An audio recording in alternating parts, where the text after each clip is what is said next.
Assalamualaikum warahmatullahi wabarakatuh. Perkenalkan, nama saya Mika Sylvia dari kelas 1B Farmasi.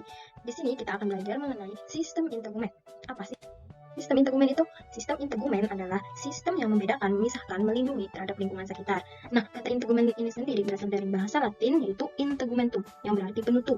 Nah, sistem integumen ini mengarah pada struktur kulit dan aksesorisnya. Nah, struktur kulit dan aksesorisnya ini seperti kayak contohnya tuh lapisan-lapisan yang ada di kulit, terus bagian-bagian luar kulit dan lain-lain yang merupakan sistem organ terbesar pada tubuh manusia.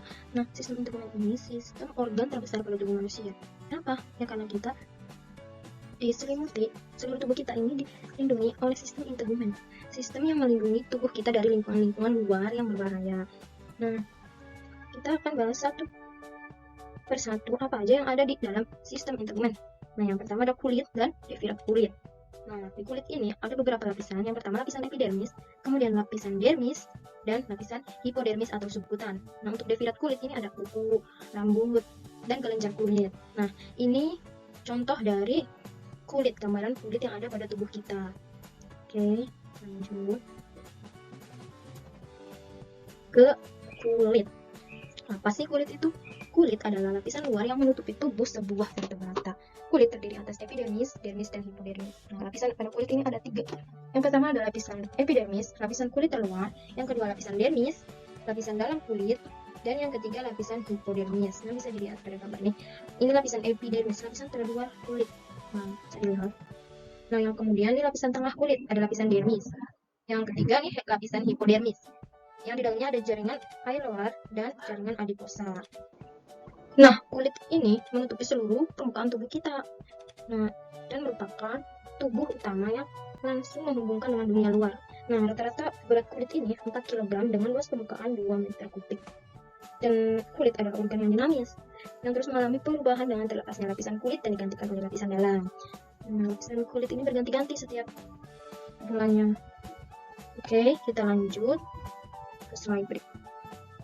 Nah, kita bahas satu persatu lapisan yang ada pada kulit. Yang pertama ada lapisan epidermis, yaitu lapisan yang paling luar, yang juga tipis. Nah, lapisan epidermis ini terdiri dari jaringan epitel, terdiri dari 5 lapisan, dan yang lapisan teratas itu terdiri atas sel mati dan berkeratin. Dan di dalam lapisan ini tidak ada suplai darah. Nah, bisa dilihat, ini merupakan lapisan-lapisan yang ada pada epidermis. Terdiri dari 5 lapisan. Ini yang paling pertama, yang paling luar, lapisan corneum, kemudian lucidum, granulosum, spinosum, basal, dan ini kemudian ke lapisan berikutnya yaitu lapisan dermis. Kita bahas satu persatu lapisan-lapisan yang ada pada lapisan epidermis. Nah, lihat teman-teman, di sini bisa kita lihat dengan jelas ya. Nah, ini ada sel mati yang dimaksud dengan lapisan paling atas. Nah, yang ini stratum corneum, lapisan paling atas kulit. Nah, di atas stratum corneum ini ada sel-sel mati. Kemudian lapisan lucidum, granulosum, spinosum, dan basal. Oke, kita bahas. Nah, kita bahas satu persatu.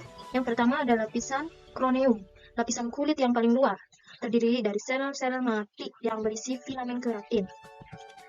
Lapisan corneum ini terdiri atas banyak lapisan sel tanduk, gepeng, kering, dan tidak berinti. Sitoplasmanya diisi dengan serat keratin. Makin keluar letak sel, makin gepeng seperti sisik lalu terlepas dari tubuh. Nah, sel yang terkelupas ini akan digantikan oleh sel lain. Nah, kemudian ada stratum lucidum. Nah, stratum lucidum ini lapisan translusen dan hanya ada pada kulit tebal. Lapisan atas terdiri atas lapisan tipis sel-sel pipi, organel-organel dan inti sudah tidak ada.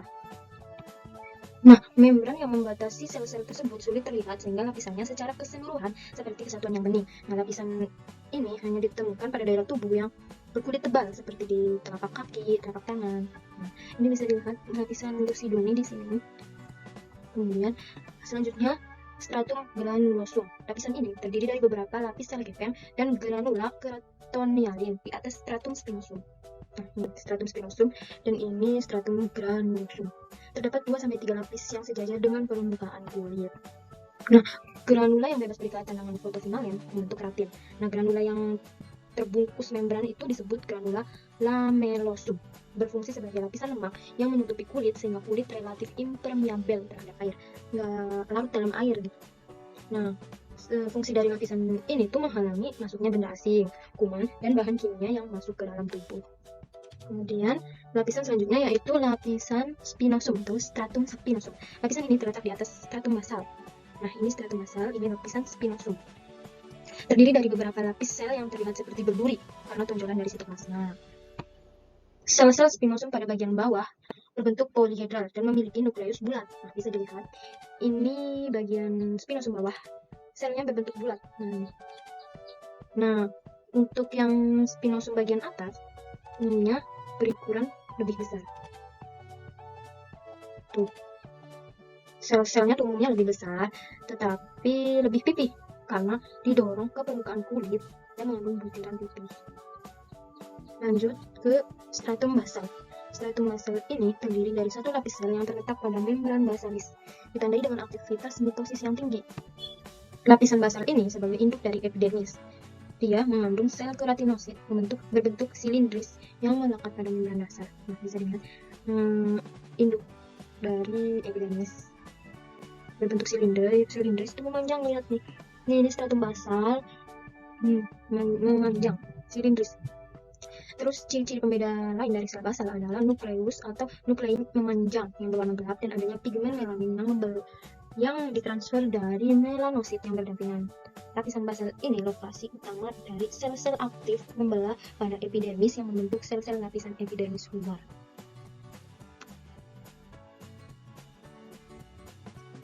Nah, kita ke lapisan kedua dari kulit, yaitu dermis. Dermis adalah jaringan ikat tidak teratur yang berada di bawah epidermis. Dermis dan epidermis dipisahkan oleh membran basalis. Batasan dermis sulit ditemukan karena menyatu dengan lapisan hipodermis. Ketebalannya sekitar 0,5 sampai 3, terdiri dari lapisan papiler dan retikuler. Nah, bisa dilihat, ini lapisan dermis. Ini lapisan epidermis. Nah, di dalam lapisan dermis ini terdiri dari lapisan papiler. Nah, di sini lapisan papiler dan lapisan retikuler. Papiler, retikuler. Kita akan bahas satu persatu.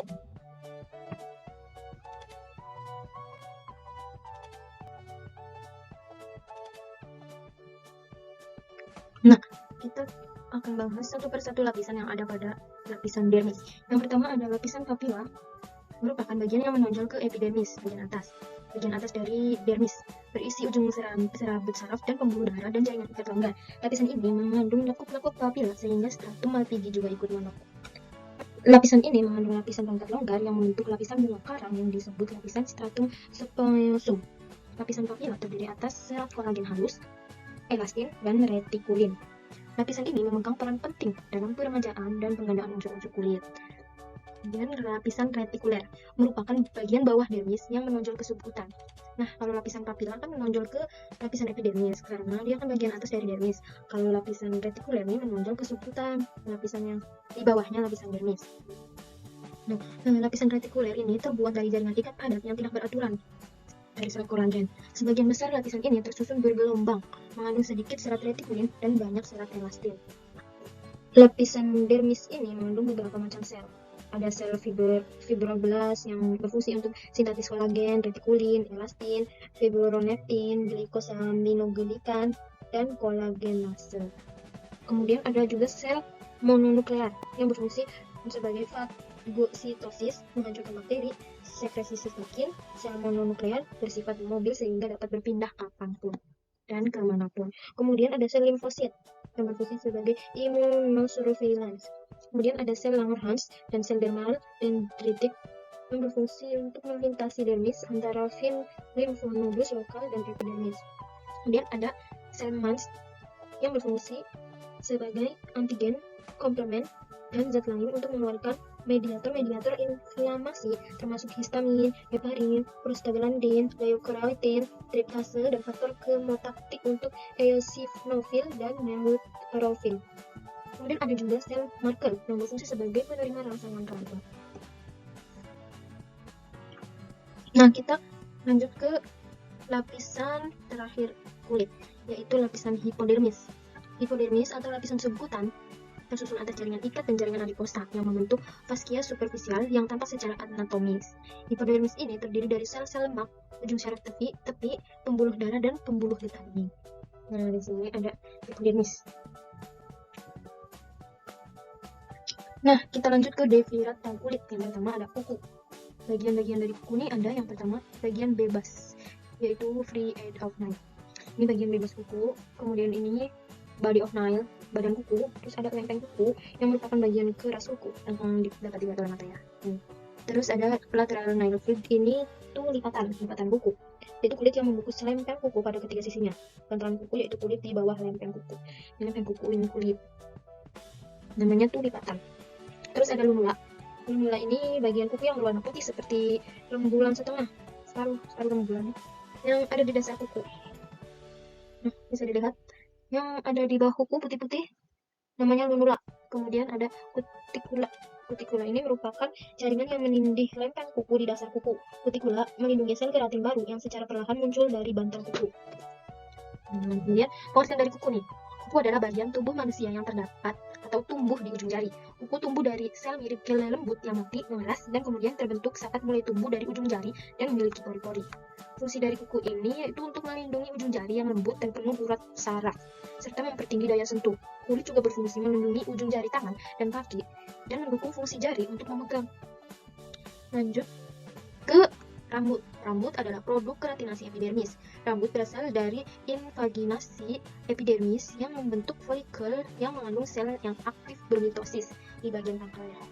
Rambut ini ada dua bagian, yaitu bagian batang rambut dan akar rambut. Bagian batang rambut ini lapisan terluar yang mengandung keratin, dan akar rambut ini tertanam dalam kulit. Di sekelilingnya terdapat folikel rambut yang akan tumbuh pada bayi yang baru lahir. Folikel rambut ini akan tumbuh pada bayi yang baru lahir apabila akar rambut diselimuti oleh sel germinal. Ada dua jenis tipe rambut, yaitu rambut halus, rambut velus disebutnya tuh. Nah, yang tidak dan tidak berpigmen terdapat pada bayi disebut lanugo. Dan ada juga rambut kasar, yaitu rambut yang berpigmen, mempunyai medula dan terdapat pada orang dewasa. Rambut ini terdiri dari karbon 50,60%, hidrogen 6,36%, nitrogen 17,14%, sulfur 5%, dan oksigen 20,80%. Nah, kemudian ada kelenjar kulit. Nah, kelenjar kulit ini ada dua, kelenjar keringat dan kelenjar minyak. Kelenjar minyak juga ada dua jenis, yaitu kelenjar keringat ekrin dan kelenjar keringat apokrin. Nah, di sini bisa dilihat kelenjar keringat apokrin. Ini kelenjar keringat ekrin. Nah, kita bahas dulu kelenjar keringat. Ada kelenjar keringat ekrin. Kelenjar ini tersebar luas di seluruh tubuh. Kelenjar keringat ekrin banyak terdapat di dalam kulit. Kelenjar ini melepaskan produk sekretorinya, yakni keringat, melalui metode sekresi merokrin. Sekresi kelenjar ini berguna mempertahankan suhu tubuh. Kemudian ada kelenjar keringat apokrin. Kelenjar ini penyebarannya terbatas. Kelenjar keringat apokrin ini hanya ditemukan pada maksila, area puting, dan bagian anal. Kelenjar ini dapat mewakili kelenjar bau, vestigal sensclex. Kelenjar apokrin di ketiak dan anogenital pada masa pubertas menghasilkan sekresi sebagai respon stres atau gembira. Biasanya tidak berbau, namun akan berbau saat bereaksi dengan bakteri. Kemudian kelenjar sebasai atau kelenjar minyak. Kelenjar sebasai ini mensekresi substansi minyak yang dikenal sebagai sebum, yang berfungsi mempertahankan kekenyalan kulit. Kelenjar sebasia dapat ditemukan di seluruh bagian tubuh pada dermis dan hipodermis, kecuali telapak tangan dan telapak kaki. Nah, fungsi dari sistem integumen ini sebagai pelindung. Sistem integumen ini melindungi kulit, melindungi tubuh dari ancaman mikroorganisme, kehilangan cairan, dan dari zat-zat kimia penyebab iritasi maupun mekanik. Kulit juga mengandung pigmen melanin yang mampu melindungi dari radiasi sinar ultraviolet. Kemudian yang kedua, untuk mengatur suhu tubuh. Pembuluh darah serta kelenjar keringat pada kulit berfungsi untuk mempertahankan serta mengatur suhu tubuh. Yang ketiga, sebagai pengekresi zat berlemak, air, serta ion-ion Na+. Kemudian yang keempat, sebagai metabolisme, proses sintesis vitamin D yang penting untuk tulang dilakukan di kulit dengan bantuan sinar matahari. Yang kelima, sebagai komunikasi, kulit menerima stimulus dari lingkungan dengan reseptor khusus yang dapat mendeteksi suhu, sentuhan, tekanan, nyeri, dan lain-lain. Oke, sekian pembahasan dari saya. Kurang lebihnya mohon maaf. Wabillahi taufiq wal hidayah.